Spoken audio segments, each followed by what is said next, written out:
on reprend l'électromagnétisme. Alors, c'était il y a longtemps. Donc, la dernière fois, on avait calculé le champ B. Enfin, on avait essayé de calculer le champ B créé par un fil infini parcouru par un courant I. Et un peu pris par le temps, on avait eu du mal avec la dernière intégration. En fait, on avait simplement oublié un puissance 3 quelque part. Enfin, on avait pris... je vous rappelle l'expression de B. Mu 0i... Enfin, pardon, somme sur tout le fil de mu 0 i dl vectoriel PM sur PM cube, où M est le point où on regarde le champ, et P est le point courant autour duquel on considère ce petit élément de fil, de circuit, DL. Et je crois me souvenir qu'en l'écrivant, on avait écrit donc PM qui vaut... Alors, si on est à la distance R ici, ça c'était la hauteur Z au-dessus du point projeté ici. Et donc PM c'est racine de R2 plus Z2. Et on avait oublié de le mettre au cube bêtement. Et donc, bref, on avait eu des petits soucis. Quoi qu'il en soit, quand on fait ça proprement, c'est pas très difficile. En fait, c'est plus facile à le faire en intégrant sur θ. On obtient que le champ B, c'est mu 0i sur 2πr uθ. Donc ça, c'est le champ créé par un fil infini. C'est très important. Oui. Si je peux poser juste une question. Oui, bien sûr. Ouais. Il y a un truc, vous avez dit que M2 en mouvement par rapport à M1 immobile, c'était impossible. Mais du coup, le coup de la nappe, là, le truc des magiciens, de tirer la nappe très vite, il n'y a rien qui bouge dessus. Ouais, alors en fait, ça bouge. Il y a une force. En fait, alors la nappe, ça marche. Donc c'est comme ça, ouais. Si vous tirez là, le truc très très fort et très vite, donc ça va glisser par rapport à là. Donc si ça glisse, ça veut dire qu'en fait, si ça glisse, il y a une force de frottement qui intervient. Donc ça va un petit peu retenir ce corps-là. D'accord ? Mais du coup, action et réaction, lui va être entraîné par là, par la même force. Ça se compense. Alors ça se compense pas. Lui, il ne reçoit que cette force-là.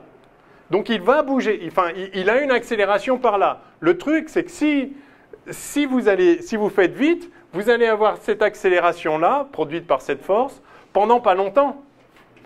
Parce que la nappe sera partie. Donc l'accélération, elle vaut ce qu'elle vaut. Elle vaut la force de frottement divisée par la masse de ce truc. Et ça va durer le temps que dure l'action. Donc la vitesse acquise, ça va être l'accélération fois le temps que ça dure. Et si ça ne dure pas longtemps, la vitesse acquise sera très faible. Mais il n'est pas possible que ça glisse sans qu'il y ait une force. Donc il bouge quand même au final. Donc il bouge, mais voilà, le déplacement, ça va être 1,5 de A à t carré. Donc plus t est petit, plus le déplacement va être faible et la vitesse acquise va être très faible. Donc effectivement, si vous retirez la nappe d'un coup, si ça ne dure pas trop longtemps, le processus, vous allez communiquer une vitesse quasi nulle au corps du dessus et il va donc rester sur place. Mais il n'est pas possible qu'il n'y ait pas de force, sauf si le coefficient de frottement est nul. Mais si le coefficient de frottement n'est pas nul, il y aura toujours une petite force qui sera compensée par rien d'autre. Donc il est impossible que ce corps-là reste au repos. Par contre, il peut se déplacer peu. OK ? Bon, je ferai une petite vidéo là-dessus parce qu'il y a eu vraiment des soucis. Oui, alors, donc on obtient ça. Alors de ça, on va tirer deux choses. On va tirer une expression pour la conservation du flux, et puis on va tirer le théorème d'Ampère, qui est donc l'équivalent pour le champ B du théorème de Gauss qu'on a vu déjà pour le champ E. Alors comment faire ça ? Alors, je vais vous montrer l'idée. L'idée, c'est qu'on va démontrer ces deux théorèmes dans le cas particulier du fil infini. Et ensuite, ce qu'on dira, c'est qu'en fait, quelle que soit la distribution de courant, puisque c'est vrai pour un fil infini, et donc en fait, c'est vrai pour la géométrie, enfin, c'est vrai aussi pour, si j'appelle ça dB, alors j'avais commenté qu'il faut faire attention parce que, enfin, on peut considérer, tout se passe comme si chaque petit élément dl de fil, ici, parcouru par un courant I, produisait un champ élémentaire B qui vaut ça. La structure du champ, c'est-à-dire le fait qu'il soit en Uθ ici, ne dépend pas, enfin, est la même pour tous les petits éléments. C'est-à-dire, tous les petits dB ici donnent un champ, enfin, tous les petits dB sont en Uθ. Hein, si vous faites dl vectoriel PM, c'est suivant Uθ. Que vous soyez là, là, là, ou très très loin là-haut, de toute façon, ce sera toujours suivant Uθ. Donc, cette structure, ce champ qu'on a obtenu pour l'ensemble du fil infini, en fait,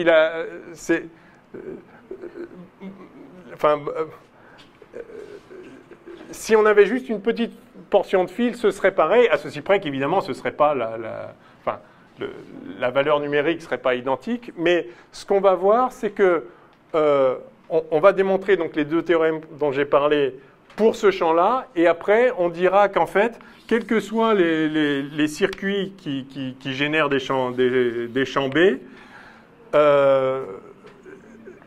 si vous dites que c'est la somme de toutes les petites contributions, si chacune des contributions donne 0, enfin, l'intégrale qu'on va calculer, bien la somme de toutes les contributions donnera 0 aussi. Et par conséquent, ce qu'on va démontrer pour un fil infini rectiligne, parce que c'est facile, on l'a calculé, se généralisera en fait à toutes les distributions de courant. Alors allons-y, on va commencer donc par le flux de B à travers une surface fermée.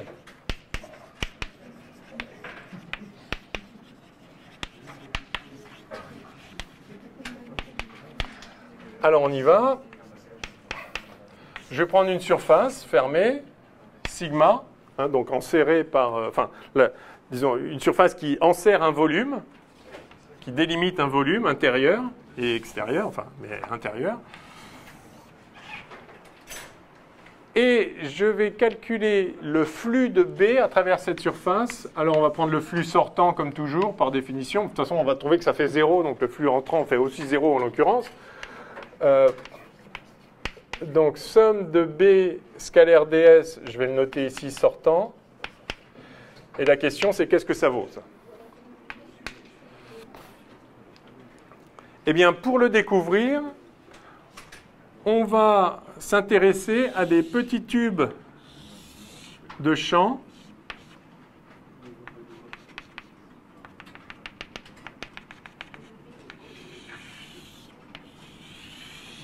Alors, j'espère que vous allez voir à peu près ce qu'essaye de faire mon schéma ici. Ce qu'essaye de dire mon schéma. Donc vous avez un tore ici qui est un tube de champ. Hein. Donc les lignes de champ sont des cercles autour du fil, d'accord, hein, puisque ce champ est toujours orienté suivant Uθ et ne dépend que de R. Enfin, peu importe, il est suivant Uθ. Donc les lignes de champ sont des cercles autour du fil, d'accord ?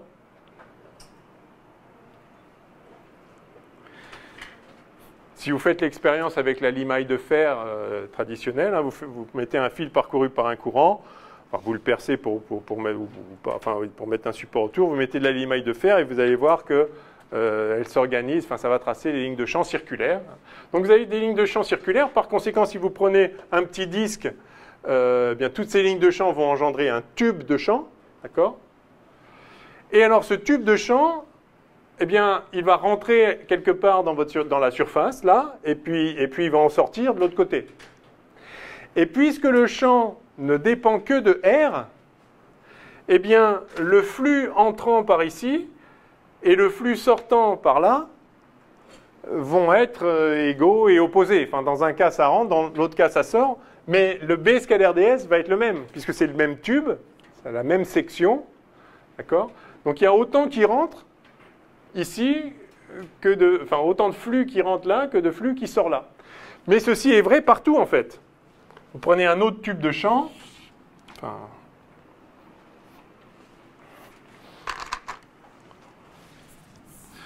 prenez un autre tube de champ, ça rentre ici, et puis ça sort quelque part, enfin ça dépend évidemment de la forme de la surface en question, mais quelle que soit la surface ici, si c'est une surface fermée, tout tube qui rentre est aussi un tube qui sort, et à chaque endroit où ça rentre, il y a la même chose qui sort. Donc, ici vous avez un petit flux, le flux élémentaire sortant ici, dφ sortant, qui vaut donc somme double de B scalaire ds sur ce petit élément de surface que je vais appeler d sigma 1. Il va être, donc là je vais l'appeler, voilà, enfin dφ à travers sigma 1.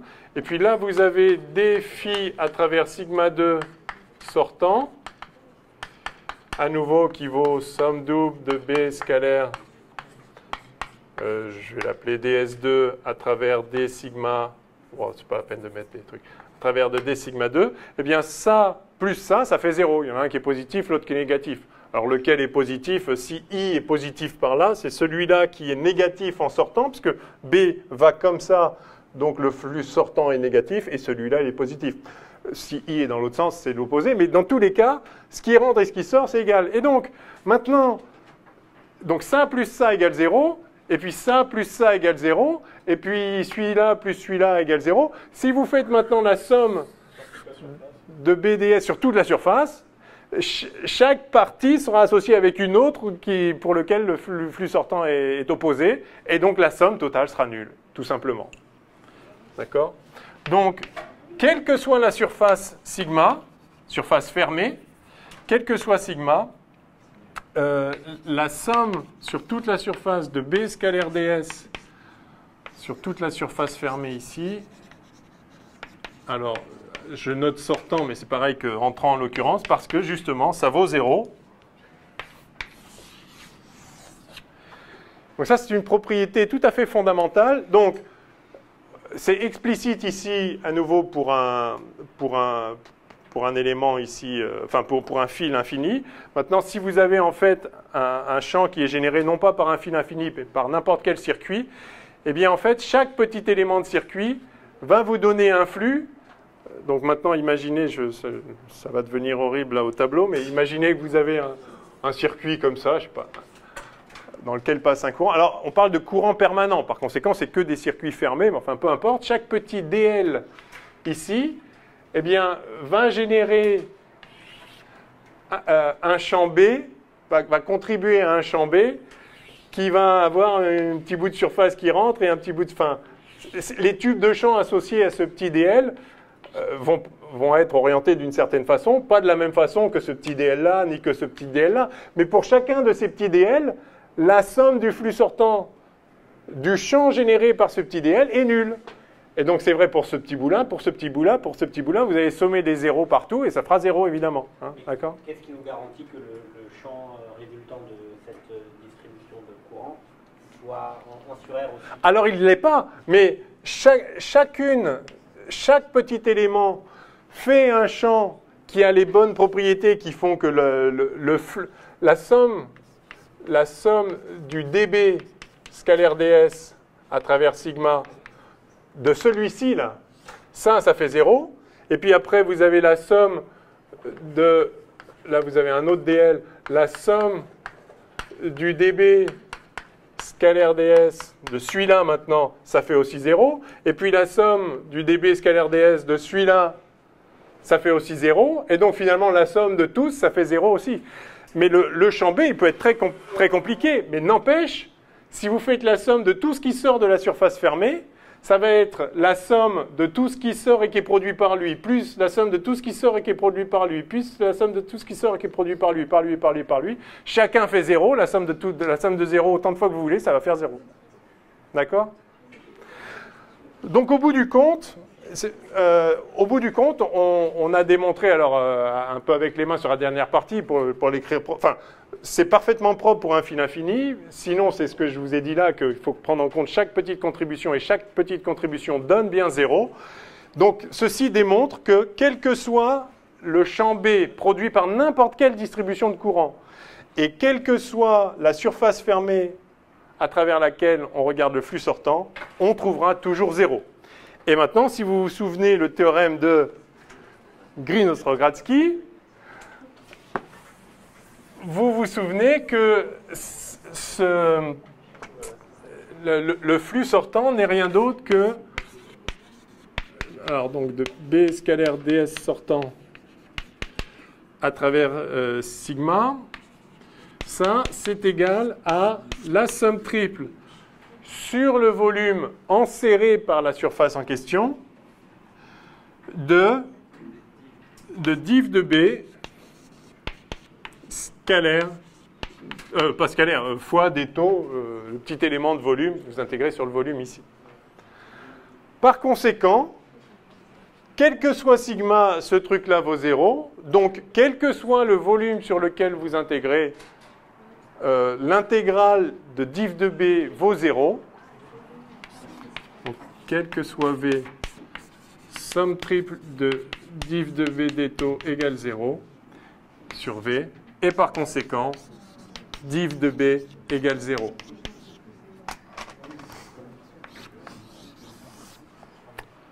Voilà, voilà. C'est joli.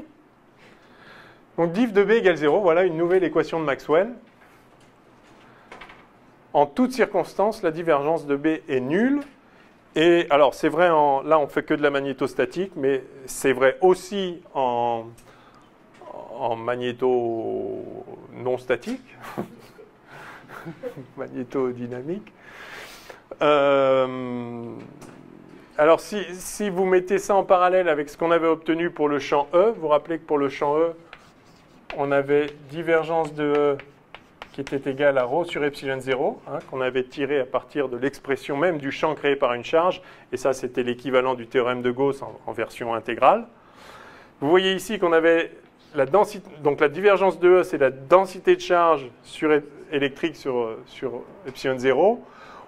On aurait pu s'attendre par symétrie électrique magnétique, on aurait pu s'attendre à trouver div de B égale mu0 fois la densité de charge magnétique. Mais oui, en fait, sauf qu'il n'y a pas de charge magnétique. Donc ça fait 0. Mais voilà. Et ça, c'est une propriété fondamentale de la nature. Il n'y a pas de monopôle magnétique, pour autant qu'on sache dans la théorie physique.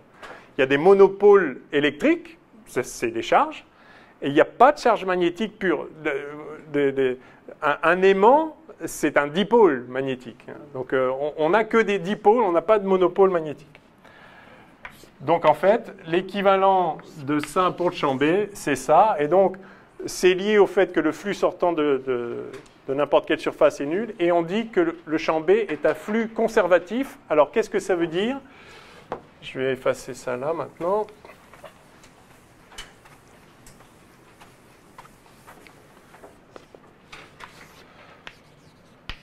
B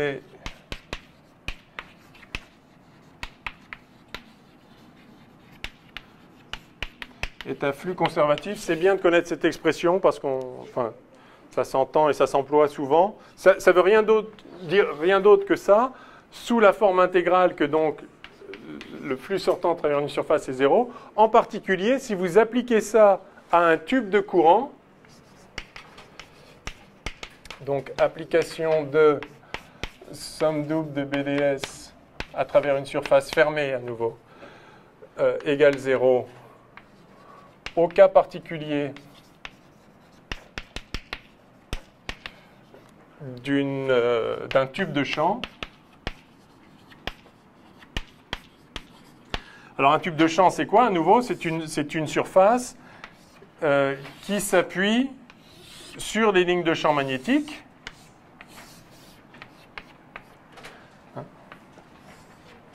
Donc voilà un tube de champ. Donc si vous faites la somme double sur tout le tube fermé, donc avec les deux faces entrée et sortie,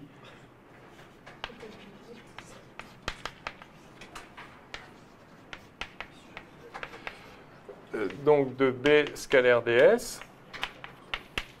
Alors je vais appeler ça, cette surface-là, je vais l'appeler sigma 1, cette surface-là, sigma 2, et cette surface-là, sigma latéral. Donc la somme sur tout le tube fermé ici, c'est la somme sur sigma 1 plus la somme sur la surface latérale plus la somme sur sigma 2. J'écris pas de quoi, mais de ça. Hein, c'est juste, d'accord, je subdivise l'intégrale totale en 3 parties. Il faut intégrer sur toute la surface. Donc sur l'entrée, plus sur le tube, plus sur la sortie. Et donc ça donne en fait somme. Alors là, c'est sortant. Hein. C'est donc somme sur sigma 1 de B scalaire ds sortant, plus la surface, sur la surface latérale, bah, ça fait 0, puisque B scalaire ds, par définition, le ds est orthogonal à B, puisqu'on a pris un tube de champ. Hein. On est d'accord que c'est des surfaces différentes, la surface d'entrée et la surface de sortie. Oui, oui. Simplement, on suit un tube, donc c'est ce que ça donne, ça dépend du champ, bien sûr. Mais oui. Oui, ce n'est pas un cylindre, c'est un tube de champ. Ça, si le champ s'évase ou s'il se concentre, ben OK. Donc la surface latérale ici, ça fait 0. Enfin, la somme sur la surface latérale, ça fait 0. Et donc, il reste, voilà, B scalaire ds sortant. Et ça, maintenant, ça nous dit que... et donc, la somme des deux est nulle. Donc, ça nous dit que ce qui sort d'ici, plus ce qui sort de là, vaut 0. Donc, ce qui rentre ici est égal à ce qui sort de là. Ou l'inverse. D'accord ? Ce qui sort là, plus ce qui sort là est nul. Donc, ce qui rentre là égale ce qui sort là. Quoi, c'était la conservation? Donc, c'est la conservation du flux magnétique. C'est-à-dire que le long d'un tube de champ,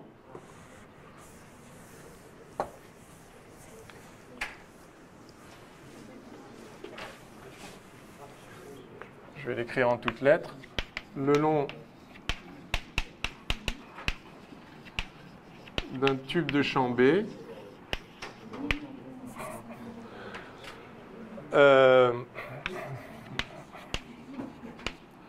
le flux à travers une section du tube est constant.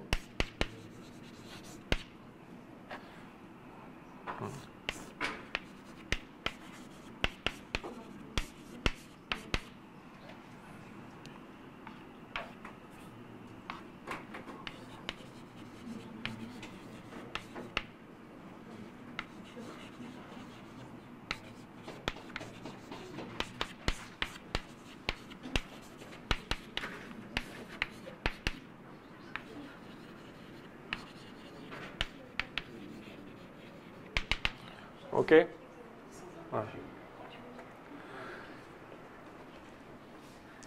Quelle que soit la façon dont on coupe ici, hein, vous avez un tube de champ, j'ai pris cette surface-là, si à la place, je coupe le tube comme ça, là, je fais une section du tube comme ça, et donc j'ai peut-être une surface de champ comme ça, c'est pareil. Ce qui passe là, c'est ce qui passe là. C'est exactement comme ce qu'on a vu en hydro avec la conservation du débit. Hein, vous avez une conduite avec un fluide en écoulement permanent ou incompressible, quelle que soit d'ailleurs la forme de la conduite, vous avez un flot là-dedans, vous coupez par une surface ici, eh bien, tout ce qui passe là, c'est pareil que tout ce qui passe n'importe où ailleurs. Enfin, voilà. Si vous êtes le long de la conduite, tout le fluide qui est passé par une section quelque part ressort identiquement ailleurs. Alors comment ça se répartit au sein de la surface? Ça peut varier. Il peut y avoir ici beaucoup, puis là très peu, et puis là beaucoup, et là très peu, et là un petit peu moins. Enfin bon, peu importe. Mais au total, tout ce qui passe dans une section passe dans toutes les autres sections, quelles qu'elles soient, parce que ça se conserve. Le flux se conserve, le débit se conserve. Et bien là, pour le champ B, c'est pareil. Si vous imaginez que B, c'est une sorte de courant, l'analogue d'un courant de matière, eh bien, tout ce qui passe à quelque part passe ailleurs parce que diff de B égale 0. C'est la conséquence du fait que diff de B égale 0. Et que donc la somme sur n'importe quelle surface fermée de diff de B est nulle. Et donc, par le théorème de Green-Ostrogradski, le flux à travers toute surface fermée est nul. Et donc, dans un tube de champ, ce qui rentre d'un côté ressort de l'autre. OK? Bien. Ouais. Une question. Oui. Vu qu'en électronique, il y a beaucoup de formules, beaucoup d'applications possibles, enfin, c'est mon point de vue, Ouais. est-ce que ça serait pas plutôt possible de faire d'introduire les formules et les façons de faire au fur et à mesure? OK. Enfin, Si, oui. Ça sera beaucoup plus... Je veux bien. Enfin, tout ce qui est l'application du théorème de Gauss, si on voit un cas concret, ça sera plus... On va le faire, c'est prévu. Simplement, je pense que ça vaut le coup quand même de vous montrer d'où ça sort, ce diff de B égale 0, mais bon. Ouais. Si, non, mais si vous voulez. On peut balancer les formules, moi je veux bien. Hein. L'autre truc que je voulais balancer maintenant, c'est le rotationnel de B, qui vaut mu0j, mais si vous êtes prêt à l'admettre... Hein? C'est un peu ce qu'on fait, mais ouais, on fait plus d'accord. Eh ben, écoutez, ouais. Non, mais c'est comme vous voulez, je m'adapte. Vous avez prévu de faire une application, comme on a fait pour le théorème de Gauss, faire l'équivalence pour le théorème d'Ampère? Bien sûr, on va le faire. Bon, je vous montre vite fait le théorème d'Ampère, du coup, c'était la deuxième chose que je voulais faire. C'est bon là, je peux effacer? Oui.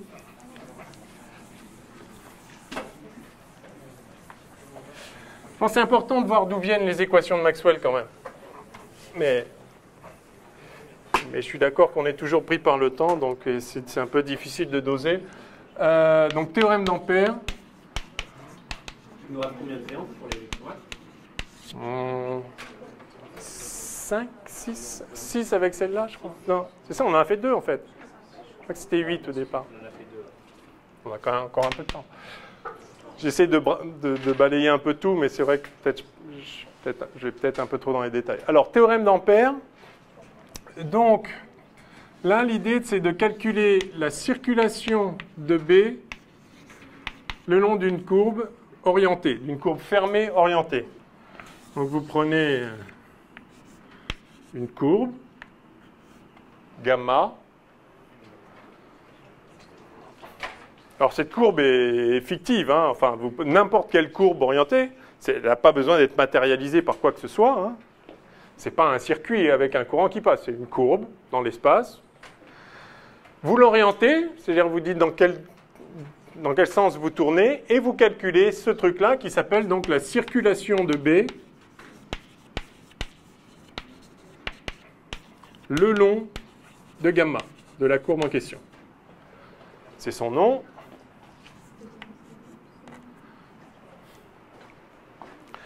Alors ça, dans le cas d'un fil infini, I, on a calculé le champ B. C'était mu0 I sur 2pi R, Uθ, vous vous rappelez? Où R est la distance au fil. Et que vaut dl? Alors, en coordonnées cylindriques,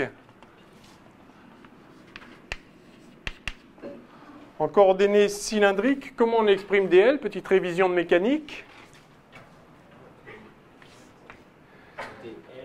dl égale... Alors, déjà, il y a un dz-uz, effectivement,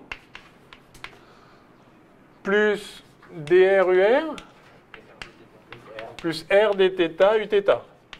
OK pour tout le monde? Bon, ce produit scalaire, il saute aux yeux. Uθ scalaire uz, ça fait 0. Uθ scalaire ur, ça fait 0. Uθ scalaire uθ, ça fait 1. Et donc, ça fait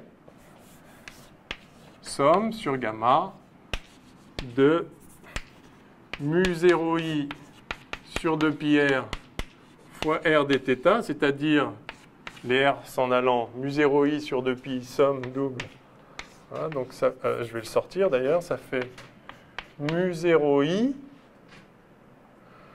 sur 2pi, somme pas double, somme courbe, la somme de dθ sur l'ensemble de la courbe. Voilà. Et là, de deux choses l'une, c'est un petit peu comme ce qu'on a vu avec Gauss, hein, quand on faisait la somme du flux sortant, le flux créé par une charge sortant d'une surface, on avait une somme de dω, vous vous rappelez, l'angle solide sur toute la surface vue depuis la charge. Et là, soit la surface enserrait la charge et la somme des angles solides, ça faisait 4pi, soit la charge était extérieure à la surface enserrée et la somme des dθ, c'était 0. Bien là, c'est de la même façon. Soit la courbe enserre le fil, et alors la somme de dθ, tous les petits dθ comme ça sur tout le fil, ça fait 2pi. Soit, comme c'était le cas dans le premier dessin, le fil passe à l'extérieur, et donc la somme des dθ, vous partez de là par exemple, alors dθ, vous allez par là, par là, par là, par là, par là, puis vous revenez là, et donc au total, ça fait 0. D'accord ? Là, vous avez un petit état positif, puis négatif, puis positif. Quelle que soit la forme du truc, si vous revenez au point de départ sans jamais avoir fait le tour, ça fait 0. Par contre, si ça fait le tour, eh bien, ça va faire 2pi, quelle que soit la façon dont vous êtes passé. Et si ça fait 2 fois le tour, eh bien, ça fera 4pi. Bon, c'est un peu tordu de faire plusieurs fois le tour, mais enfin, why not? C'est parfaitement possible. Donc, en fait, voilà, ça nous dit que, donc, si I traverse gamma, alors, on va dire une fois, alors la somme de dθ, c'est 2pi, et à ce moment-là, on voit que la circulation de B sur gamma, c'est mu0i sur 2pi fois 2pi, c'est-à-dire mu0i.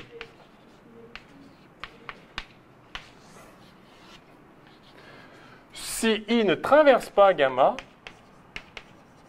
alors traverser gamma, disons, c'est, enfin vous voyez ce que ça veut dire, c'est traverser une surface qui s'appuie sur gamma en vrai. Enfin, on le comprend mieux quand on regarde le dθ.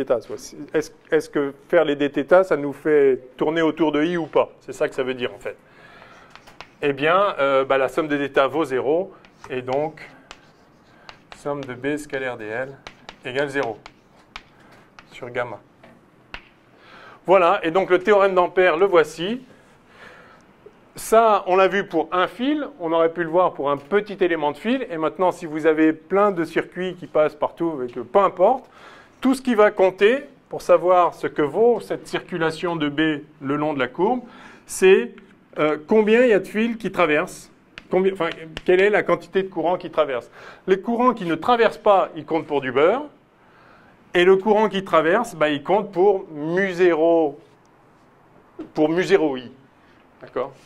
Donc le théorème d'Ampère nous dit qu'en fait, la circulation de B scalaire dl à travers n'importe quelle courbe orientée, je vais mettre petite flèche comme ça, est égale à somme des mu0i à travers sigma, je le note comme ça, où ce sigma-là, c'est n'importe quelle surface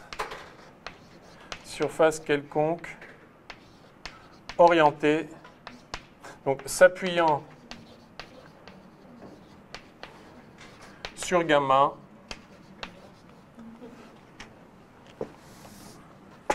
orientée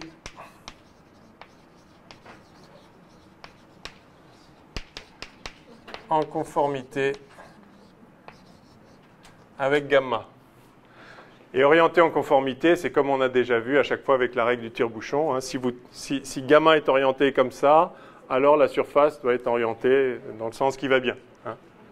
D'accord, là vous tournez comme ça, donc si ça c'est devant, hein, cette partie-là est devant et cette partie-là est derrière, si vous tournez comme ça, dans quel sens est orientée la surface? Donc effectivement on tourne comme ça, donc ça va être vers l'arrière. Enfin oui d'ailleurs, si on dit que c'est plan comme ça, disons-le comme ça, je faisais en 3D, c'est pas la peine. Donc effectivement, c'est vers l'arrière ici, on a DS comme ça. Donc ce qu'il faut compter, c'est tous les courants qui traversent dans ce sens-là. S'il y a un courant qui traverse dans l'autre sens, bah, ça fait moins, évidemment. Un courant comme ça, c'est moins le même courant dans l'autre sens. Donc cette somme ici est algébrique. Vous sommez tous les courants qui traversent la surface, pas dans n'importe quel sens, dans celui qui correspond à l'orientation de gamma. Étant entendu que si vous changez d'orientation pour la courbe, alors cette circulation sera égale à moins ce qu'elle valait avant, hein, puisque ça revient, tous les petits dl vont se transformer en moins dl. Donc si vous changez l'orientation de la courbe, vous allez changer le signe de ça, mais du coup vous allez aussi changer le signe de ça, puisque si vous changez l'orientation, maintenant le nouveau ds il est dans l'autre sens. Donc le flux, enfin le courant qui traverse d'un côté, c'est moins le courant qui traverse de l'autre. Donc ceci est indépendant de l'orientation. Vous pouvez choisir l'orientation que vous voulez, ce sera toujours vrai, dès lors que la surface est orientée en conformité avec l'orientation de la courbe. OK? Donc voilà, ça c'est le théorème d'Ampère. Et quand on a le théorème d'Ampère, eh bien on peut l'appliquer à des situations très simples qui présentent des symétries. Et la première, la plus simple, c'est celle du fil infini. Alors allons-y, voyons comment appliquer le théorème d'Ampère au cas d'un fil infini. Alors évidemment, on l'a déjà calculé en direct, le fil infini. Et c'est de ça d'ailleurs qu'on a déduit le théorème d'Ampère. Mais maintenant qu'on connaît le théorème d'Ampère, on n'est pas obligé de repasser par des intégrales compliquées. Pour un cas aussi simple que ça d'un fil infini, il suffit d'appliquer le théorème d'Ampère pour obtenir le résultat. Alors, je cherche le champ B en un point quelconque. Alors, exactement comme pour le théorème de Gauss, il faut d'abord raisonner sur les symétries, puis sur les dépendances en les différents paramètres susceptibles d'intervenir, et enfin trouver, non pas une surface de Gauss cette fois, mais une courbe d'Ampère, donc une courbe qui va nous permettre de simplifier le problème et d'obtenir le résultat. Alors, les symétries d'abord. Point M ici. Quelles sont les symétries de ce problème? Tous les plans qui contiennent le fil sont des plans de symétrie. Tout plan contenant le fil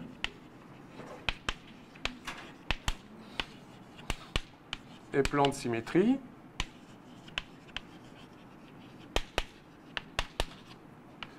Et par conséquent, comment se trouve B par rapport au plan de symétrie? Ah, il est contenu dans ces plans. Ah non, parce que B est un pseudo-vecteur. Il est perdu. Vous parlez de B ou de M? Le point M ou B, le champ... Quand vous dites B, Tout plan le champ ou... du champ B, du champ... Ouais. Donc, le champ B est orthogonal à ces plans. En chaque point. Parce que B est un pseudo-vecteur. Le champ E, qui est un vrai vecteur, est contenu dans les plans de symétrie. Le champ B, qui est un pseudo-vecteur, est orthogonal au plan de symétrie. Hein? Oui, enfin, c'est une conséquence du principe de Curie, mais un petit peu étendu au cas de l'antisymétrie. Mais oui, enfin, c'est lié à ça. Le principe de Curie, c'est un truc tout bête, on l'appelle le principe de Curie, mais ça dit que les effets ont les mêmes symétries que les causes. C'est ça, le principe de Curie.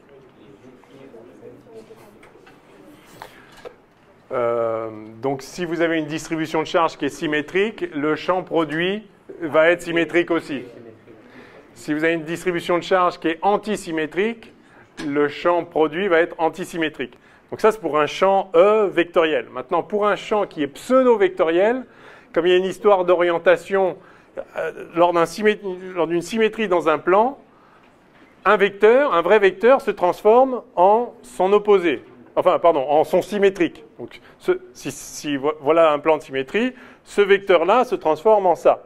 Maintenant, si c'est un pseudo-vecteur, sa composante, en fait, il se transforme en moins son symétrique. Et souvenez-vous, si vous avez un doute, rappelez-vous du vecteur rotation. Hein, si vous avez ici un truc qui tourne dans ce sens-là, le vecteur rotation, il est comme ça. Maintenant, si je prends la situation symétrique, un truc qui tourne comme ça, ici, il tourne aussi comme ça. Et donc, son vecteur rotation, c'est par là. Donc, le symétrique du vecteur rotation à travers ce plan, c'est lui-même et pas son symétrique. C'est moins son symétrique. Et donc, c'est ça qui arrive à tous les vecteurs axiaux ou pseudo-vecteurs. Au lieu de se transformer en leur symétrique, ils se transforment en moins leur symétrique. Donc, si vous avez un plan de symétrie, le champ B, lorsque vous le transformez, lorsque vous faites une symétrie par rapport à ce plan-là, donc ici le plan du tableau, le point B au champ M doit se transformer en moins son symétrique. Quel est le symétrique? Enfin, si vous avez une composante dans le plan, son symétrique, c'est lui-même, parce que vous êtes dans le plan. Le symétrique par rapport à ce plan-là, ce serait lui-même. Et donc, ce n'est pas moins lui-même. Donc, il ne faut pas qu'il y ait de composante dans le plan. Par contre, si vous avez un champ B qui est orthogonal à ce plan, son symétrique par rapport au plan, c'est son opposé. Non, pardon, oui, son symétrique par rapport au plan, c'est son opposé, et donc moins son opposé, c'est bien lui-même. Voilà pourquoi ça marche. Donc, un pseudo-vecteur est orthogonal au plan de symétrie. Et par contre, il appartient au plan d'antisymétrie, tandis que le champ E, un vrai vecteur, est orthogonal au plan d'antisymétrie. Ok, donc, on sait que B est orthogonal donc au point M ici, le plan B est orthogonal au plan de symétrie qui est ici, et donc il est forcément suivant Uθ. D'accord ? Il est orthogonal ici. Alors, soit vers l'arrière, soit vers l'avant. Je ne sais pas, mais il est suivant Uθ. Alors après, on peut... Oui, mais on va appliquer le théorème d'Ampère, ça va nous le dire tout de suite. Donc, B en un point M, il est suivant Uθ. Et maintenant, de quoi peut-il dépendre ? Pas de Z, puisque le fil est infini, donc il y a une symétrie de translation. Il pourrait dépendre de θ, mais en fait non, parce qu'il y a une symétrie de révolution. Et donc il peut dépendre que de R. Il pourrait ne pas dépendre de R, mais s'il dépend de quelque chose, c'est que de R. Oui ? Oui. Attention, je ne dis pas que B ne dépend pas de θ, je dis que la norme ne dépend pas de θ. Je suis d'accord, Uθ dépend de θ. Évidemment, le champ n'est pas le même ici ou derrière, etc. Il tourne avec Uθ, il est suivant Uθ. Donc, le champ magnétique vectoriel dépend de θ. Par contre, sa norme ne peut pas dépendre de θ par symétrie de révolution. Donc ça, c'est un B de R, Uθ. Donc ça, c'est ce que nous disent les symétries. Et maintenant, on va prendre une courbe d'Ampère qui va exploiter ces symétries. Hein, donc, je vous rappelle que ce qu'on veut faire, c'est calculer ça pour obtenir le champ B. Donc, on va chercher une courbe telle que cette intégrale soit simple. Et donc, la première chose à faire, c'est de prendre un B qui est le même, en tout cas en norme, partout sur la courbe, de façon à ce qu'on puisse le sortir de l'intégrale. Et du coup, on aura B qui vaut mu0i sur quoi que ce soit qui sera apparu là. Donc, on va prendre une courbe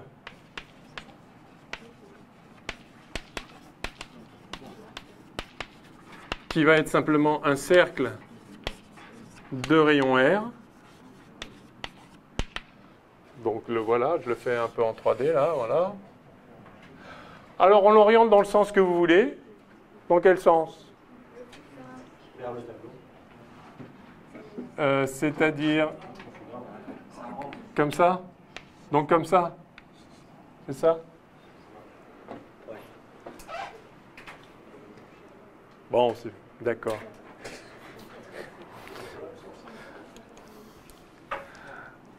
on fera les deux, on fera l'autre oralement. Donc on l'oriente comme ça. Donc du coup, je peux écrire que la somme sur ce gamma orienté là de B scalaire dl, c'est alors somme sur gamma orienté de B de R Uθ scalaire dl. Alors c'est quoi le dl ici? C'est eh bien c'est R dθ Uθ. Hein, oups. Ça, c'est le même que tout à l'heure, mais sauf qu'on se déplace. Enfin, il n'y a pas de dz ni de dr. Je suis sur le cercle. Et donc ça fait somme sur gamma de B de R R dθ. Et ce qui est sympa ici, c'est que comme on a pris un cercle, c'est pour ça qu'on a pris un cercle, hein, B de R peut sortir, ce petit r aussi peut sortir. Et donc ça fait finalement, il reste la somme de dθ, et donc ça fait 2π R B de R. Je ne sais pas si vous arrivez encore à voir là. Donc vous voyez, on prend une courbe. R, il est constant là. Oui, parce qu'on a pris un cercle. D'où l'intérêt de prendre un cercle. Ceci serait vrai, enfin, ça égale mu0i serait vrai pour n'importe quelle courbe, mais on va en prendre une qui nous permet de faire l'intégrale facilement. Et du coup, il faut que le cercle, enfin non seulement on a pris un cercle, mais il est centré là où passe I, quoi. Oui, parce que ça nous permet de dire qu'en tout point du cercle, le champ vaut la même chose. Sinon, ça ne marcherait pas, on ne pourrait pas... Ce serait vrai, on aurait toujours ça, mais ça ne nous aiderait pas, parce que oui, c'est ça, ouais. On ne saurait pas comment calculer ça. Ok, ben voilà, donc on a calculé la partie gauche, reste à calculer la partie droite. Eh bien, ça vaut mu0 fois I. Alors attention, I qui traverse une surface qui s'appuie sur le cercle. Là, c'est dans le bon sens. Dans le bon sens. Alors là, c'est dans le bon sens, donc il y a bien I qui traverse comme ça. Donc tout ça, c'est égal à mu0i. Et par conséquent,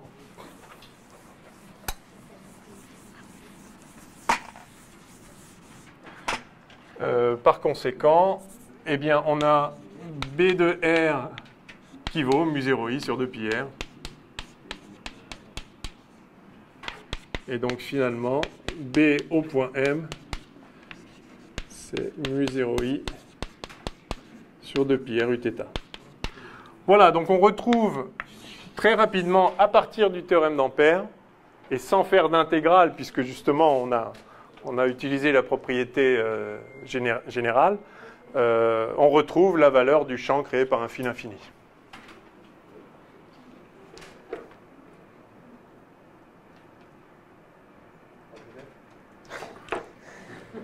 Pardon?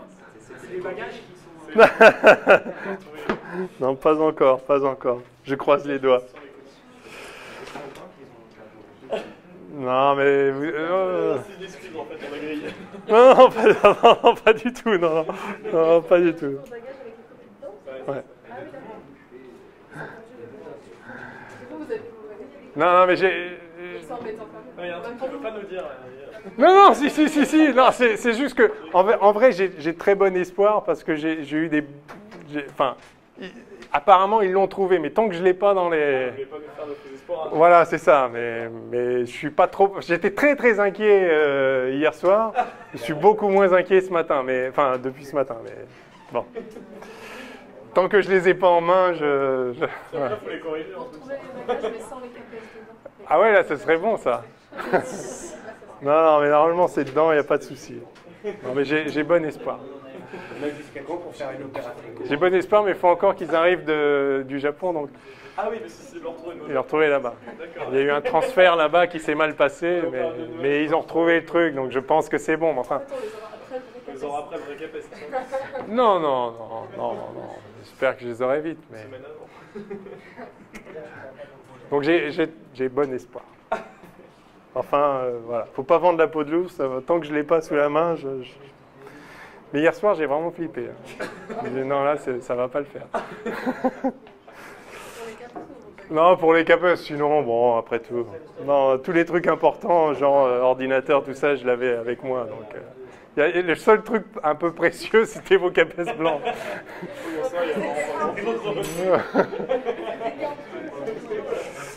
Bon. Donc on fait une petite application, enfin c'en était une ça, mais on en fait peut-être une autre. On pourrait faire le solénoïde infini.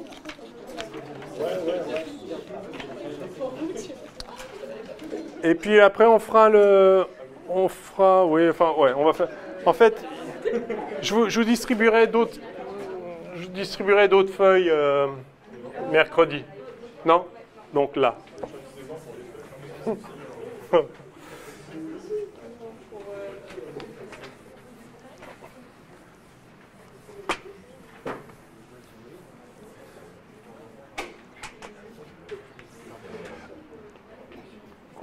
OK.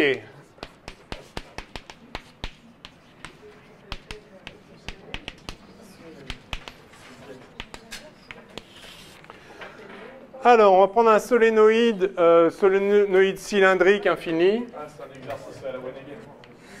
À la quoi? Ah, Wanegen, enfin, je veux dire, c'est un truc. Ouais, non, c'est comme ça, à la volée, là. Ouais. Ah, c'est ça, la Wanegen? Et vous écrivez ça comment? Oula. Bon, vous me direz.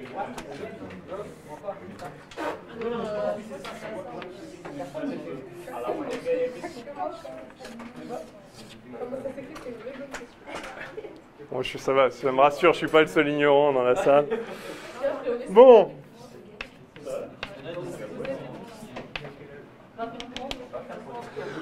Ok, soit un solénoïde infini. Alors, qu'est-ce que c'est qu'un solénoïde? C'est un bobinage comme ça, avec des spires serrées.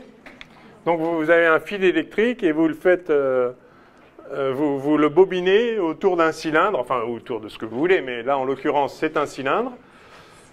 Et l'idée, c'est qu'il y a beaucoup de spires jointes, enfin, quasi jointes. Et donc, on va dire qu'on en a n spires par unité de longueur.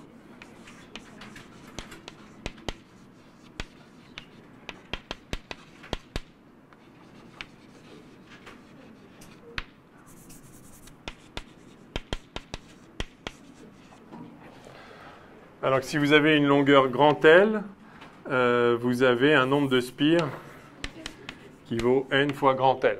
Alors là, le grand L est très grand, on va prendre le cas limite où c'est même carrément infini.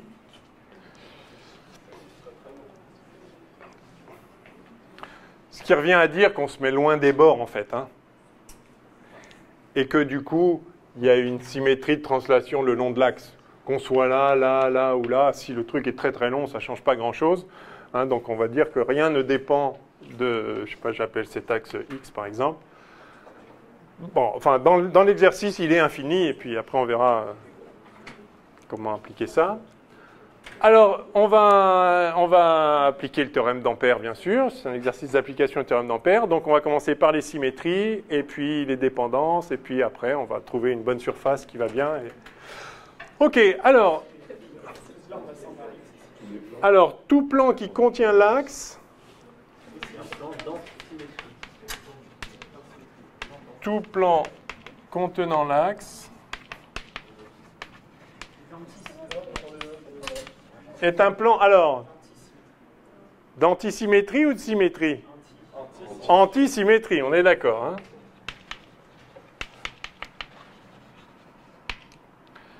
Hein, puisque la spire, elle fait comme ça, le courant, il va là, le plan de symétrie, c'est de l'autre côté, le courant, il devait retourner. Mais non, il va justement dans le même sens. Ouais. Si je me mets de face, là, comme ça, là, donc j'ai un plan comme ça, j'ai ici le courant qui va comme ça, enfin comme ça, et là, le courant, il va pareil. Si c'était un plan de symétrie, eh bien, le courant, il ferait ça. D'accord?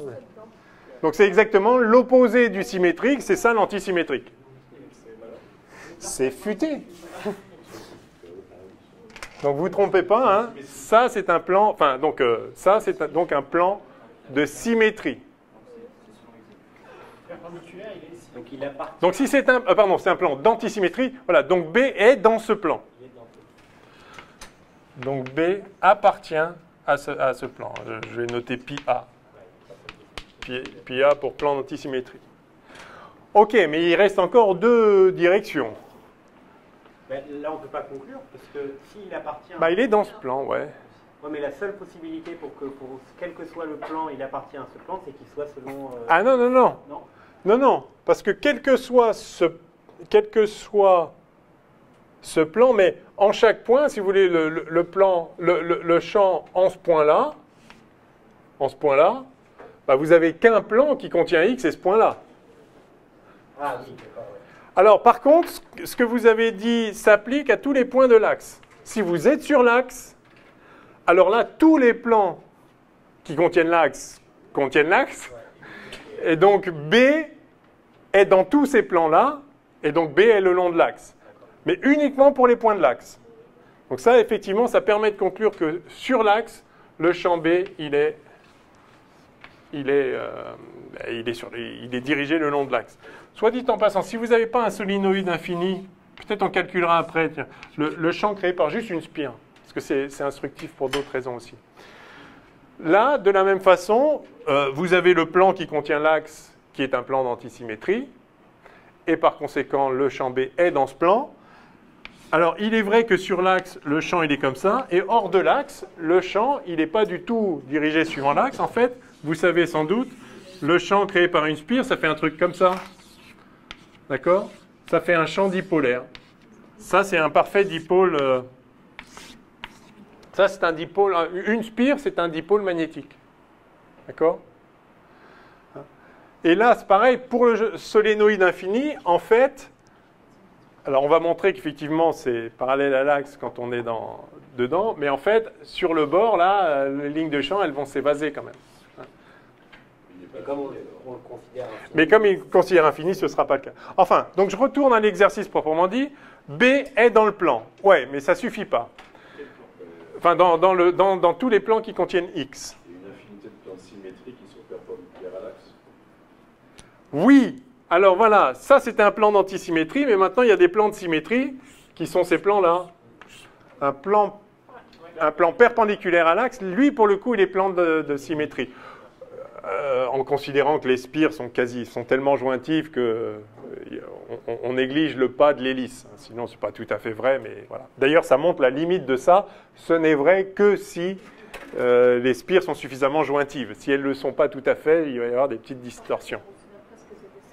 Exactement, comme si c'est exactement. En fait, voilà, ce serait parfaitement vrai s'il n'y avait que des spires indépendantes, vraiment circulaires, vraiment perpendiculaires. Après, le fait que ce soit le même courant qui passe dans chacune et qu'il y ait un petit pas de l'hélice, ça ne change rien, enfin, ça ne change pas grand-chose. Ok, donc, je ne l'écris pas en toutes lettres, mais voilà.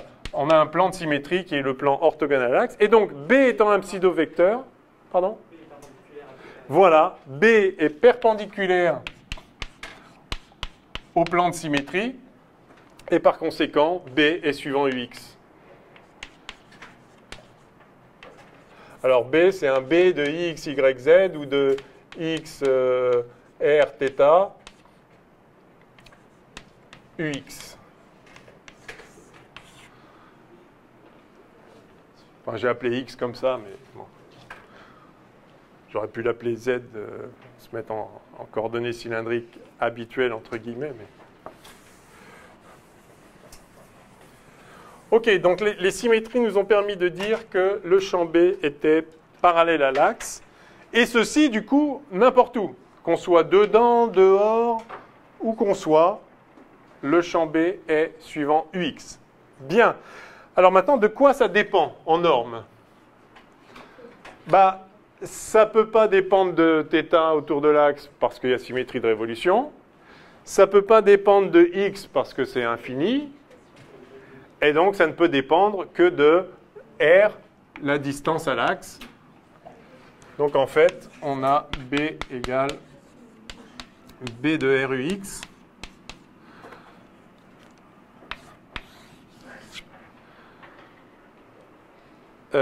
Voilà, B égale B de RUX, très bien.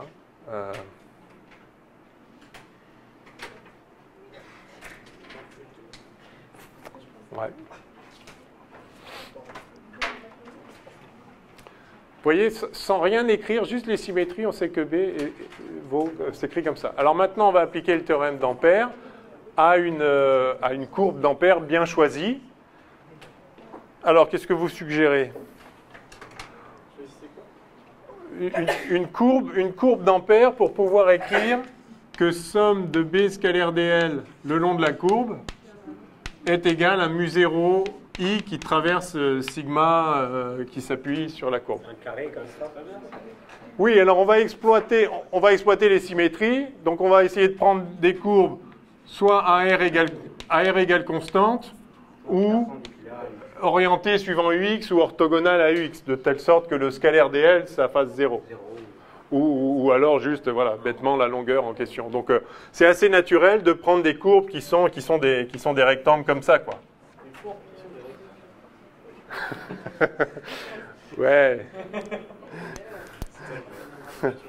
Ouais. Des circuits qui sont des rectangles. Voilà, un petit circuit rectangulaire. Oui. Partout où j'ai dit courbe depuis le début, remplacé par circuit, c'est mieux. Bon. Alors, mais il y a plein de rectangles qu'on peut tracer. Qu'est-ce qu'on va prendre là? Le plus grand? Alors, en fait, il y a plusieurs choses à faire. On pourrait prendre un petit rectangle qui est entièrement dedans. On pourrait prendre un rectangle qui traverse. Ou on pourrait prendre un rectangle qui est entièrement dehors. Ça sert à rien. Entièrement dehors, ça sert à rien. En vrai, je crois que c'est pas la même des trois. Pardon? Les trois réunis. Ben, en fait, il va falloir faire plusieurs choses. Ouais. Ah oui, oui, il y a des cas à faire. Oui, parce que... prenons un rectangle dedans. Prenons un rectangle dedans. Oui, bah sinon on zappe la moitié du...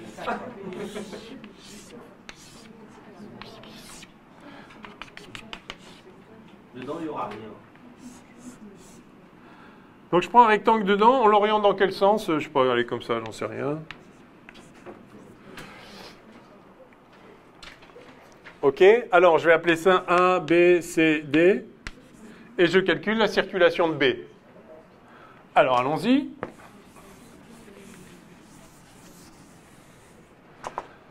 La circulation de B sur le circuit, c'est la somme de A à B, de B scalaire dl, plus la somme de B à C, plus la somme de C à D, plus la somme de D à A, de B scalaire dl. Alors, la somme de A à B, eh bien, ça dépend où on se trouve ici. Donc là, on va dire qu'on est à R1 au début, parce que ça peut dépendre de R1. Hein. Enfin, ça dépend de R. Donc, moi, je vais appeler ça RA et ça RC, d'accord? Ici, on est à RC et ici, on est à RA. Donc, la somme de A à B, ça vaut quoi? Ça vaut B de RA. Là, il est dedans, il coupe la surface. Il est dedans. Il est dedans. Un petit rectangle dedans. Entre R1 et RC. Entre RA et RC. Je l'appelle RA ou je l'appelle R1 et R2. Allez. Trop tard. R1 et R2. Donc, sur cette branche-là, B ne dépend que de R. Donc, B, il vaut ce qu'il vaut. B de R1, c'est une inconnue, mais justement, B de R1, fois UX, scalaire DL, et le DL, c'est DX, UX. Donc, quand on intègre tout ça, ça va faire la valeur de B ici fois la longueur AB. Donc ça, c'est le premier terme. Le deuxième terme, de B à C, B, il est toujours suivant UX, et donc B scalaire DL, ça fait 0. Donc plus 0. De C à D, alors là, on a B de R2, mais dans l'autre sens. Et sur la même longueur. Donc, moins B de R2 fois CD. Ça, c'est la longueur. C'est la norme ici, hein, c'est pas algébrique. Hein, c'est la longueur de... D'accord. Plus, à nouveau ici, B est orthogonal au déplacement, donc plus 0. Et donc, vous voyez que ça donne B de R1 moins B de R2 fois L. Et à quoi c'est égal, ça? Eh bien, c'est égal à mu0 fois le courant qui traverse.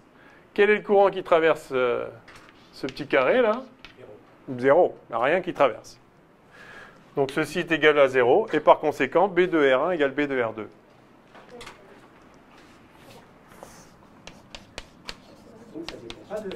Donc, ça ne dépend pas de R à l'intérieur. À l'intérieur. C'est tout ce qu'on peut dire. Donc, sur l'axe ou au ras du solénoïde, dès lors qu'on est à l'intérieur, c'est le même champ B.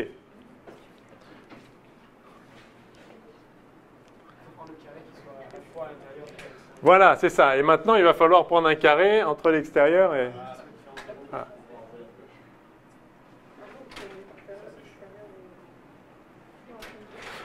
Alors, bon, ok, on va faire ça, et puis on verra s'il manque quelque chose, on complétera. Alors, je refais le dessin ici. Maintenant, on prend un... Bon, alors, par exemple, on peut le prendre sur l'axe. De toute façon, peu importe, ce sera le même champ partout. Je vais le prendre sur l'axe, puis je vais faire un carré comme ça.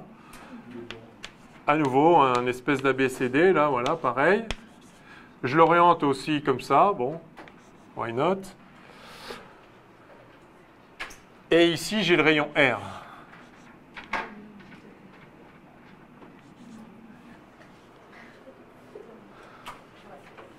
Alors, allons-y. Je peux effacer?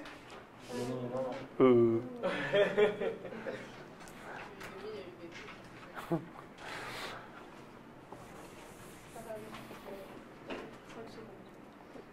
me direz.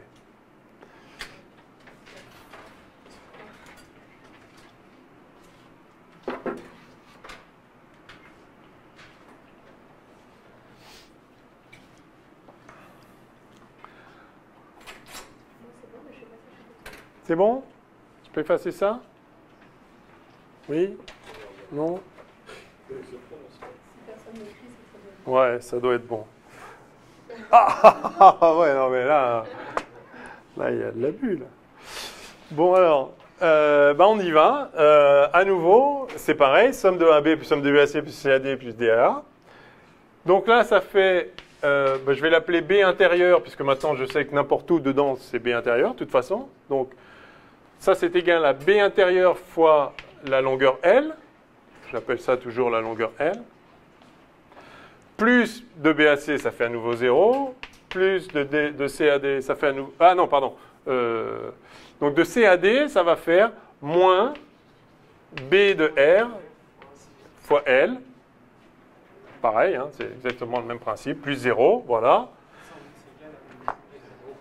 Et donc, et ça, alors cette fois, tout ça, donc ça c'est donc B intérieur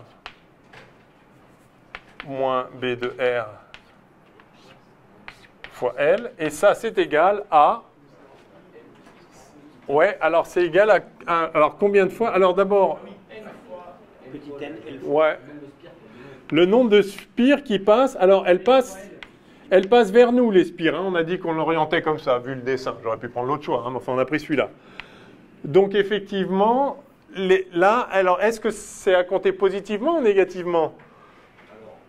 Notre gamma est orienté comme ça, donc c'est positivement, effectivement. Hein? La courbe est orientée comme ça, donc là, il faut compter le courant qui traverse par là. Et donc, en fait, toutes les spires comptent pour I.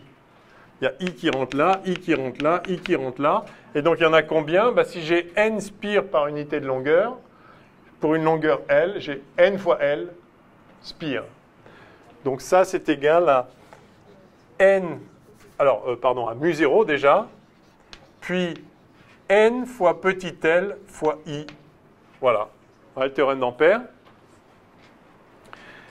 Et donc, j'ai B intérieur moins B de R qui vaut mu0 NI. Je vais le noter là. Donc ça, c'était égal B intérieur. Et j'ai donc B intérieur qui vaut B de R plus mu0 N I. Voilà ce qu'on a pour l'instant. Donc, ou si vous voulez, j'ai B de R qui vaut mu0 NI, enfin, B intérieur moins mu0 NI. Plus exactement. Enfin bref, allez. Enfin, les deux sont vrais, j'ai ça, voilà. Donc j'ai le champ à l'extérieur en fonction du champ à l'intérieur, mais je ne connais pas le champ à l'intérieur. Enfin, alors qu'est-ce qu'on peut dire maintenant? Si B à l'intérieur est constant, donc vous voyez que B à l'extérieur aussi est constant en fait. Donc ça c'est B extérieur qui ne dépend pas de R. Mais à l'infini, il vaut 0 à l'infini. Donc il dépend de Donc il est nul. Donc il ne dépend pas de R, mais ça nous dit qu'il ne dépend pas de R. Mais quand Et comme il est nul à l'infini, ben il est nul partout. Eh oui. Voilà. Donc B de R égale 0. Enfin, B de R tend vers 0 quand R tend vers l'infini. Et donc en fait, B de R égale 0, quel que soit R, plus grand que grand R, rayon du truc. Enfin bon, extérieur quoi. Et du coup, B intérieur, c'est 0 plus mu0 NI. Et donc c'est mu0 NI. Je ne sais plus où le mettre, mais enfin voilà quoi. Donc B ext égale 0. Et B int égale mu0 NI UX. Et voilà. OK? pourquoi vous pouvez dire que B de R à l'infini est en 0? Bah parce qu'on est loin. Oui, mais ça paraît assez naturel quand on dit comme ça, sauf que si on dit que B ne dépend pas de R, c'est pas naturel du tout pour moi de me dire que l'infini est en 0.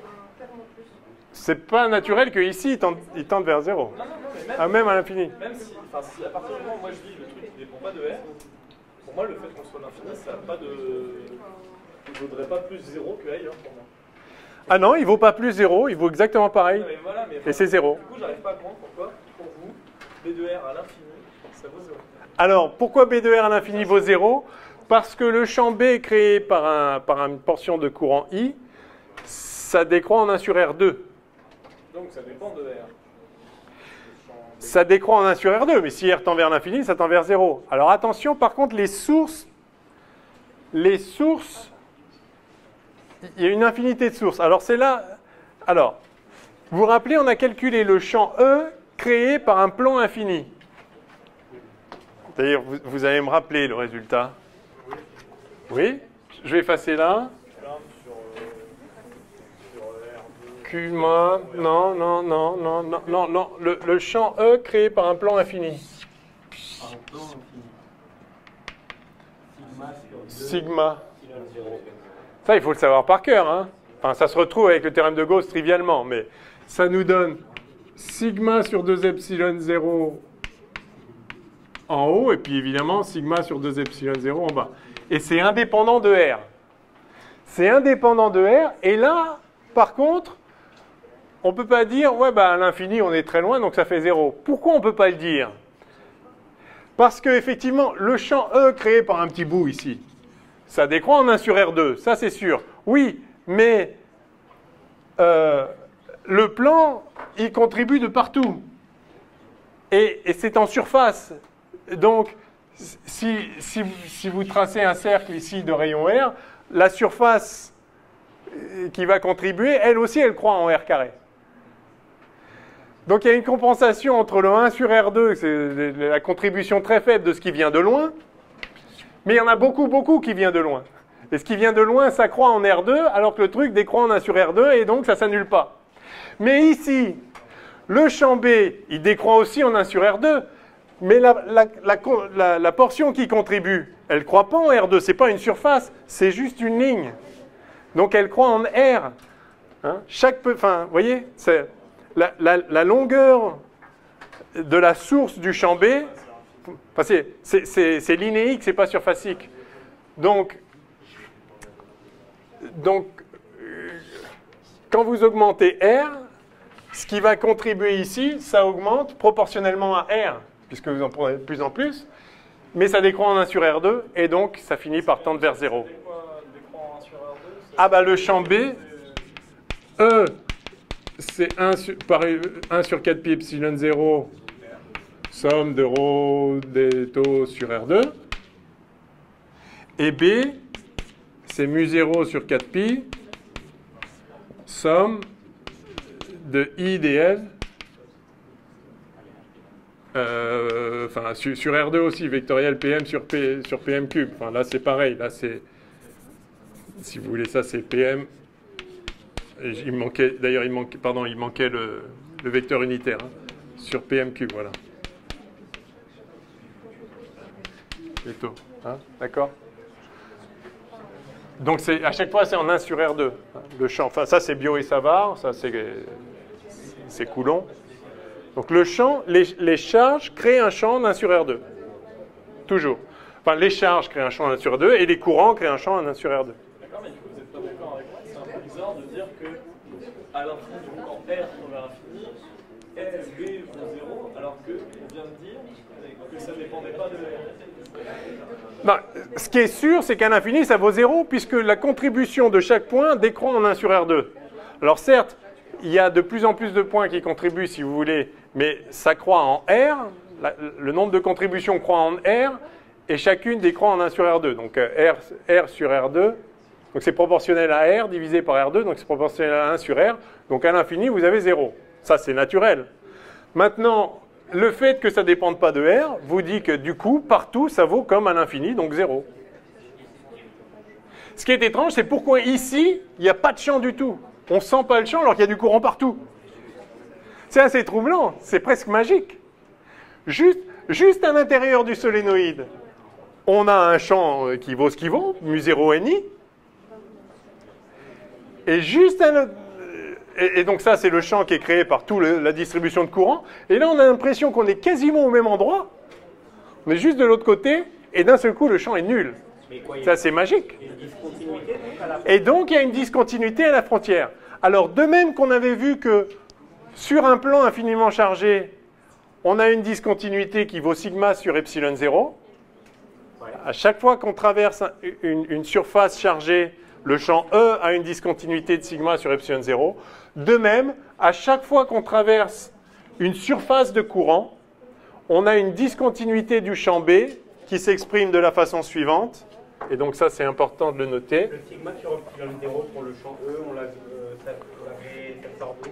On l'a vu sur le plan infini et on l'a généralisé à partir du théorème de Gauss. D'accord, ok. Je crois qu'on l'avait fait explicitement. Enfin, j'ai le Pas sigma sûr. sur 2 epsilon 0. Enfin, la Oui, de E, mais, sigma sur 2 epsilon 0 au-dessus, sigma sur 2 epsilon au-dessus. Donc si vous avez une surface chargée sigma, vous avez E2, vous avez une région 2, une région 1, E2 moins E1 qui vaut sigma sur epsilon 0 U12, où U12 est le vecteur orthogonal à la surface orienté de 1 vers 2. D'accord? Oui? Est-ce que le champ vers le bas, du coup, il s'écrira moins sigma epsilon 0? Là? Donc un plan comme ça, axe Z comme ça, oui. Le champ sous le plan. Vous avez E de Z qui vaut sigma sur epsilon UZ pour Z positif, enfin strictement positif, égale moins sigma sur epsilon 0 UZ. Oui, parce que j'avais fait la flèche. Je mettais la norme et j'avais fait la flèche comme ça. Est-ce que ça avait répondu à votre question, là? Pas tout à fait? Ça, c'est important, hein? Mais du coup, je crois pas qu'on l'a écrit ça en fait. Hein. Alors, on va le faire. Mais du coup, vous remplacez E2 par sigma sur 2 epsilon 0, E1 aussi, et faire enfin, comment Oui, alors dans le cas du plan, c'est évident. Effectivement, si on fait ça moins ça, ça fait pardon, il manquait le 2, bien sûr. Hein, C'est ce qu'on avait l'autre fois. Hein, oui. Donc si vous faites ça moins ça, ça va faire sigma sur 2 epsilon 0, moins sigma sur 2 epsilon 0, ça fait sigma sur epsilon 0. C'est juste ça en fait. Oui, alors ça c'est dans le cas du plan, parce qu'on avait calculé explicitement. Mais de façon plus générale, à travers une surface quelconque, courbe ou pas, chargée comme ça, vous pouvez montrer que localement, la discontinuité entre juste au-dessus et juste en dessous, c'est égal à ça. Et pour le faire, il suffit de prendre une petite surface de Gauss ici, et d'appliquer le théorème de Gauss en disant que le flux sortant ici plus le flux sortant ici, donc moins le flux entrant ici, enfin, c'est égal à la charge intérieure divisée par epsilon 0. Et la charge intérieure, c'est sigma fois ds, la surface du truc. Sachant que le champ par symétrie, il est orthogonal ici, donc il n'y a rien sur les côtés. Hein. Donc, et on retrouve comme ça que ceci est vrai de façon totalement générale. La discontinuité du champ E à travers une surface chargée, c'est toujours sigma sur epsilon 0 U. Orienté comme ça, enfin, évidemment, ça dépend dans quel sens. De la même façon, à travers une surface de courant, on a une discontinuité qui est toujours la même, et qui est celle qu'on vient de trouver là, en fait, mais qui se généralise complètement, à nouveau en écrivant le théorème d'Ampère. C'est-à-dire, si vous avez une surface de courant, et vous écrivez le théorème d'Ampère entre juste en dessous et juste au-dessus, vous allez trouver que B... Alors, je vais effacer tout ça là.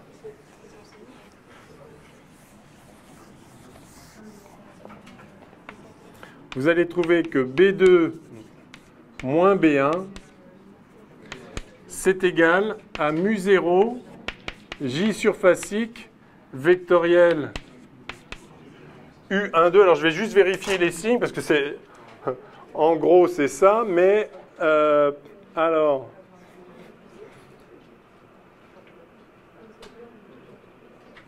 J, donc là J surfacique est comme ça, vectoriel.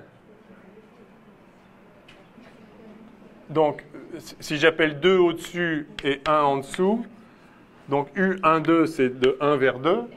Donc, j'ai JS vectoriel U12, ça vient vers la gauche.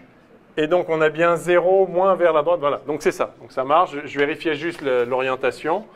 Enfin, ça se retrouve sur le cas particulier du solénoïde. Et sachez que c'est totalement général et que ça se démontre exactement comme je viens de redémontrer la volée comme ça, enfin un peu avec les mains, la discontinuité du champ E à travers une surface par le théorème de Gauss. De même, on trouve la discontinuité du champ B à travers une surface de courant par le théorème d'Ampère et on obtient ça.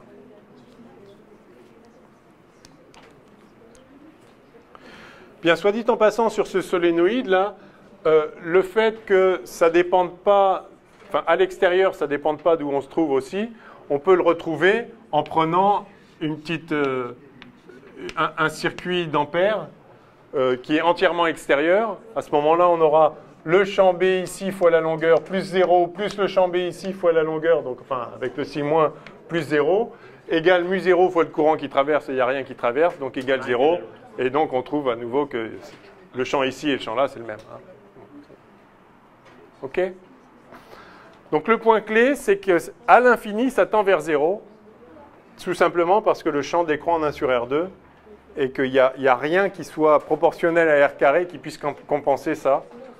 Bien que le solénoïde soit infini, il est infini dans une direction et pas dans deux, donc ça ne suffit pas à compenser la décroissance en 1 sur R2. Et ben voilà, c'est pas mal. Quelle heure est-il? Ouf. 4 minutes. Combien on fait d'exos en 4 minutes? Ah. J'ai un sens aigu de la ponctualité.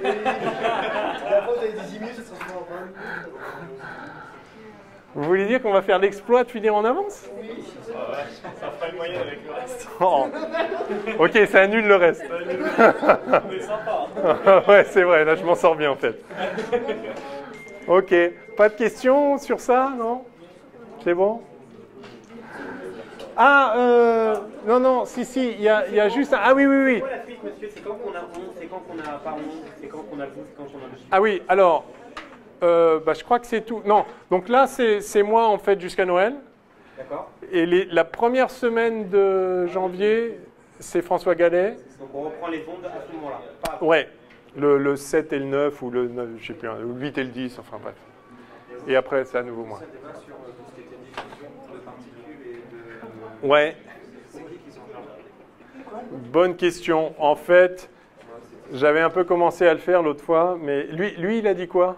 Il a dit qu'il allait voir avec vous. Ouais. Bah, voyez avec lui. Non, mais j'essaierai de le faire à un moment, ouais. Ouais.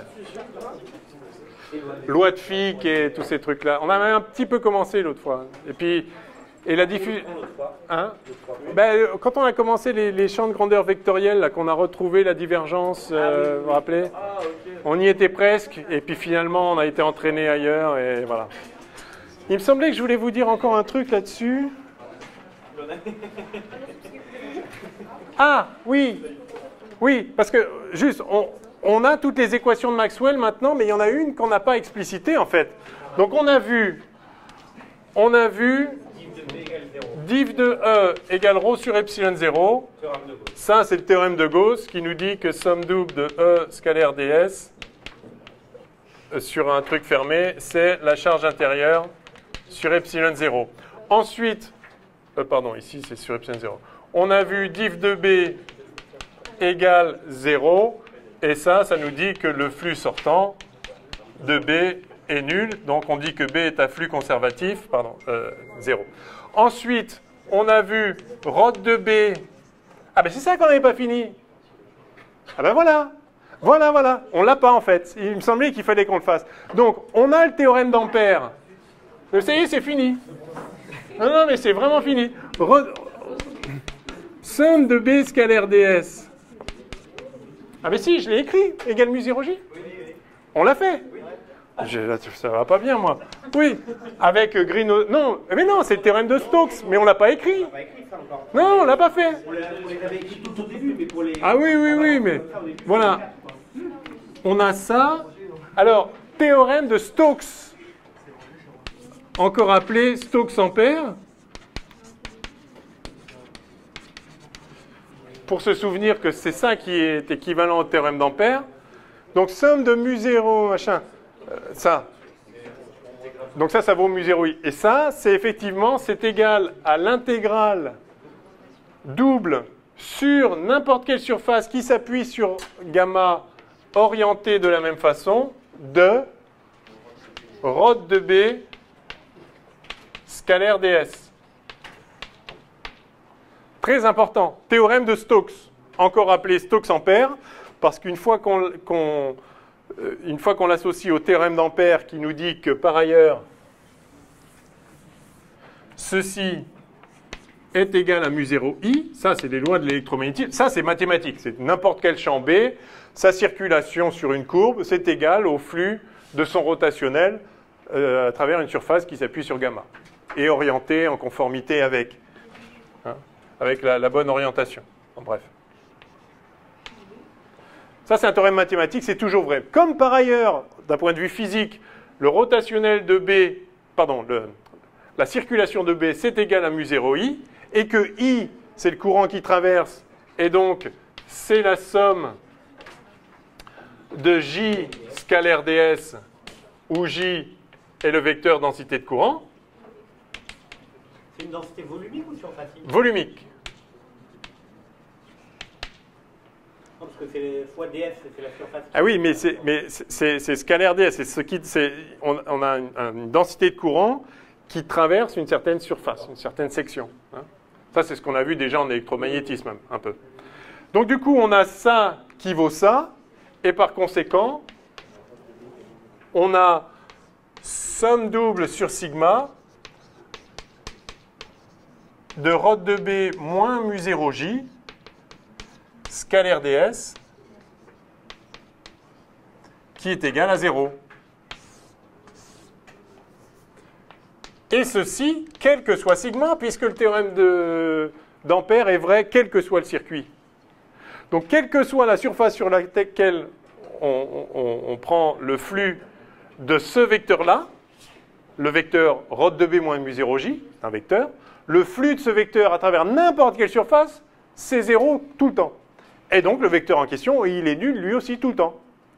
Et donc, rod de B égale mu0j. Vous voyez que ça aurait été dommage de ne pas l'écrire après tout ce qu'on a fait aujourd'hui. Bon, là, on a récolté les fruits quand même. Donc voilà l'équation l'équation de Maxwell-Ampère, du coup, on l'appelle. Et alors, il en reste une, c'est le rod de E. Mais en fait, on le connaît déjà. En électrostatique, pourquoi on connaît ça? Parce qu'on sait que E dérive d'un potentiel. E, c'est moins grade de V. Et le rotationnel d'un gradient, c'est toujours nul. Pourquoi? Parce que ça... Enfin, pourquoi? Vous pouvez vous en rappeler facilement. Avec l'écriture nabla, ça, c'est moins gradient de V, moins nabla V. Et le rotationnel de E, c'est nabla vectoriel E. Donc, c'est nabla, donc moins nabla vectoriel nabla V. Nabla vectoriel nabla, c'est 0. Voilà la quatrième, et nous y sommes. Donc, alors ça, c'est quand on n'est pas en statique. C'est en régime variable. En régime variable, effectivement, en fait, ce sera moins dB sur dt. Et du coup, vous voyez qu'en régime variable, E ne dérivera pas d'un potentiel. Il y aura un truc en plus, justement, parce que si E c'est un gradient, c'est sûr que le rotationnel d'un gradient, c'est toujours nul. Ça, c'est mathématique. Donc, en électrostatique, E dérive d'un potentiel. On a vu lequel, hein, c'est 1 sur 4 pi epsilon 0 Q sur R pour une charge. Puis pour plein de charges, c'est la somme de tous ces trucs-là. Donc, chacun dérive d'un potentiel. Donc, le champ E électrostatique créé par n'importe quelle distribution de charge est un gradient, et par conséquent, son rotationnel est nul. Donc on a maintenant les 4 équations de Maxwell en régime stationnaire, et ça fait une bonne fin. Pile poil. Oh si. Vache, hein. Vous avez laissé passer votre chance. C'est vrai, j'ai encore perdu. Bon, allez, à mercredi alors.